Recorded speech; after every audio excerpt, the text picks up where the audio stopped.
BRS ఎమ్మెల్యేల ఫిరాయింపు కేసులో తీర్పు రిజర్వ్ చేసింది సుప్రీంకోర్టు. దీంతో పార్టీ మారిన 10 మంది ఎమ్మెల్యేల పరిస్థితి ఏంటి? సుప్రీంకోర్టు వారి విషయంలో ఏం చెప్పబోతుందన్నది ఆసక్తికరంగా మారింది. ఎమ్మెల్యేల ఫిరాయింపు కేసులో దేశ అత్యున్నత న్యాయస్థానం సుప్రీంకోర్టులో విచారణ ముగిసింది. ఇరు వర్గాల వాదనలు విన్న జస్టిస్ బీఆర్ గవాయ్, ఆగస్టిన్ జార్జిల ద్విసభ్య ధర్మాసనం తీర్పును రిజర్వ్ చేసింది. అసెంబ్లీ సెక్రటరీ తరపున అభిషేక్ మను సింఘ్వి, బీఆర్ఎస్ తరపున సీనియర్ లాయర్ సుందరం వాదనలు వినిపించారు.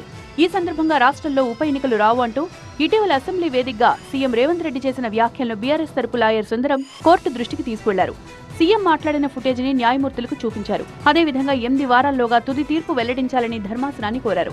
ఎమ్మెల్యేల అనర్హత కేసులో సింగిల్ బెంచ్ తీర్పును కొట్టేసిన డివిజన్ బెంచ్ తీర్పు సరైందే అని మరోసారి సమర్థించారు అభిషేక్ సింఘ్వి. స్పీకర్ నిర్ణయానికి కాలపరిమితి విధించడం దేశంలో ఎక్కడా జరగలేదని కోర్టు దృష్టికి తీసుకెళ్లారు.